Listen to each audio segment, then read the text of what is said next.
आप अलीगढ़ के उस गांव से निकल करके यहाँ कैसे आना हुआ? पिताजी क्या करते हाँ, थे? पिताजी मेरे रेलवे में थे और बहुत छोटी पोस्ट पर थे।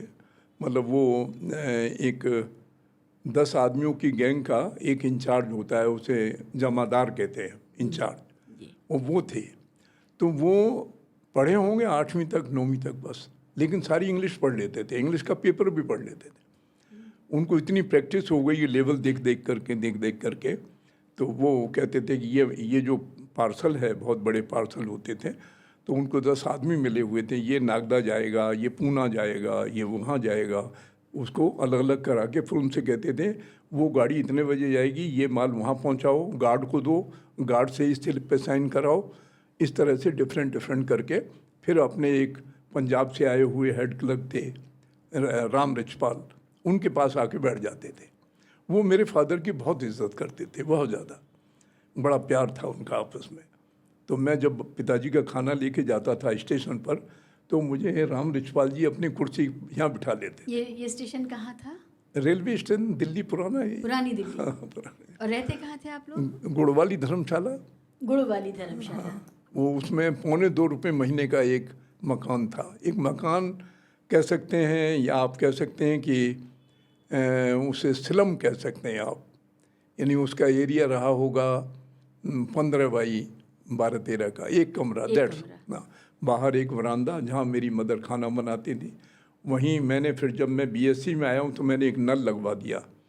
पहले नल नहीं था, कुआं था सामने। कुआं था। कुआं था, कुएं पे नहाना, कुएं पे, ये सब मेरी उसमें आएगा, जो मैं किताब आपको भेंट करूँगा। तो वहाँ से ज़िंदगी शुरू हुई। तो 3 साल मैं गांव में रहा, और यही एक कारण है कि मेरे साहित्य में से गांव नहीं निकलता। वहाँ के पीली सरसों के खेत, वहाँ पीपल। अभी जाते हैं गाँव? हाँ, वहाँ पीपल, अब जाता हूँ। अभी पिताजी माताजी की याद में एक मंदिर बनवाया मैंने वहाँ, तो उसमें करीब 1500 आदमी गांव के खाना खाया उन्होंने, बच्चे और सब सारे जो है आसपास के लोग, नेता लोग, सब लोग आए, और वहाँ बड़ा अच्छा एक कार्यक्रम रहा। काफ़ी लोग मतलब इकट्ठे हुए। तो मैं गया वहाँ पर। 50 बीघे ज़मीन हमारे पास अब थी, 5 भाई थे हम। तो फिर धीरे धीरे बढ़ते बढ़ते 8-8 बीघे आ गई। एक भाई ने अपनी सेल कर दी, तो हम चारों भाइयों के पास अभी 8-8 बीघे ज़मीन है। तो मैंने अपनी सारी ज़मीन एक भाई को दे दी है। हालांकि वहाँ भाव अब इस समय 8 लाख रुपए बीघे का है। तो मैंने कहा ये तू ही मालिक है, मुझे क्या करना है।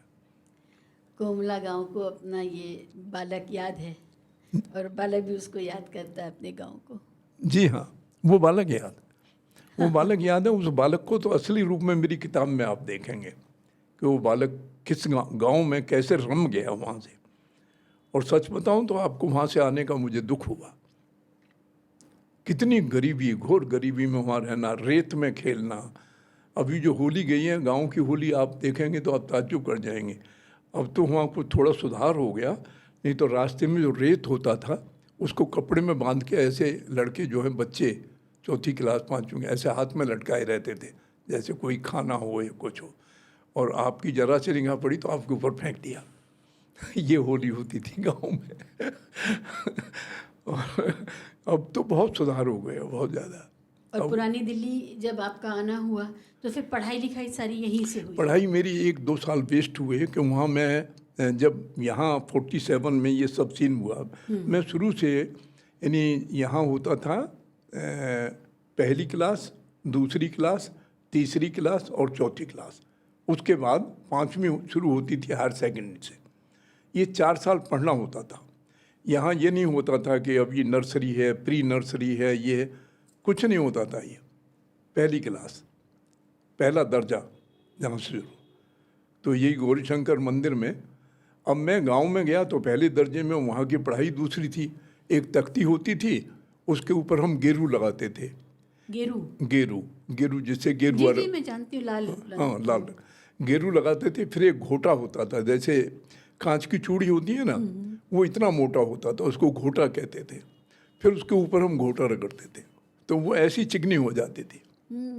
फिर एक खड़िया मिट्टी होती थी, और एक उसको एक छोटा सा मिट्टी का जिसको बोध का कहते थे, उसमें घोल करके एक बनरख होती थी, बांस की तरह होती है, तो वहाँ से वो तोड़ी, उस चाकू से कलम बनाई और पंडित जी उसमें एक छेद कर देते थे, तो वो उसमें मिट्टी ली और उसके ऊपर इमला, मास्टर जी इमला बोलते थे, हम इमला लिखते थे। तो गेरू से पुती हुई जो तख्ती थी उस पर मिट्टी की स्याही थी। हाँ, मिट्टी से इमला लिखी जाती थी। ये वहाँ का था। और वहाँ की जो मैथमेटिक्स था वो तो खैर आज मैं अपनी पोती को या पोते को बताता हूँ तो बहुत हंसते हैं।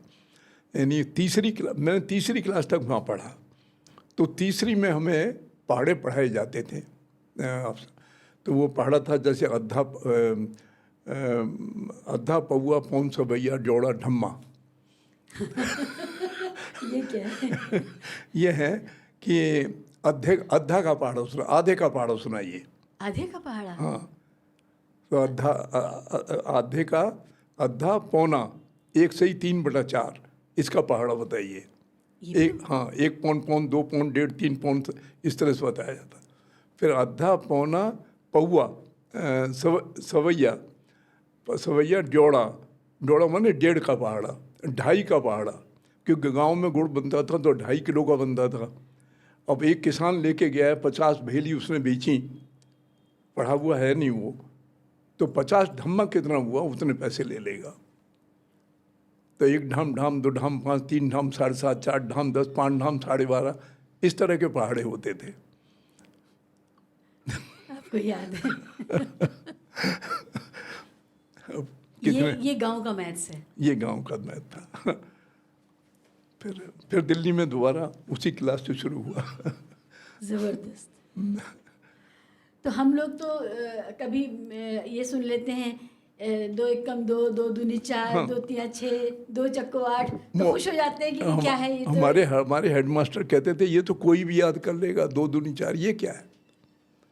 अब 2.5 का सुनाओ ना पहाड़ा, 2.5 का पहाड़ा क्या होता है वो सुनाओ। फिर ओंटा क्या होता है 3.5 का पहाड़ा, 1 ओंटा 2 ओंटा 7 3 ओंटा 10.5 वो ऐसे चलता था। तो ये थी। क्या कहूँ मैं, मतलब ये बिल्कुल दूसरी दुनिया की बातें हैं। और ये जो आंकड़े हैं मैं इसको मन में इमेजिन कर रही हूँ कि 3.5 का पहाड़ा क्या कहूँ। और आपको याद है? हाँ, अब हमारे यहाँ जो अंग्रेजी सिस्टम है उसमें क्या है आज भी, मिलियन, बिलियन, ट्रिलियन। और ट्रिलियन के आगे गिनती बताइए आप, नहीं है आपके पास, दुनिया के पास नहीं है। हमारे यहाँ थी 1 2 सैकड़ा, 1000 10,000 लाख 10 लाख करोड़ 10 करोड़ लाख 10 लाख करोड़ 10 करोड़ 100 करोड़, फिर अरब 10 अरब, नील 10 नील, पदम 10 पदम, शंख 10 शंख, फिर महाशंख पे इतनी जीरो आती हैं। ये मैंने अभी लिख कर के अपनी देवती को दिया है, यानी बेटी की बेटी को।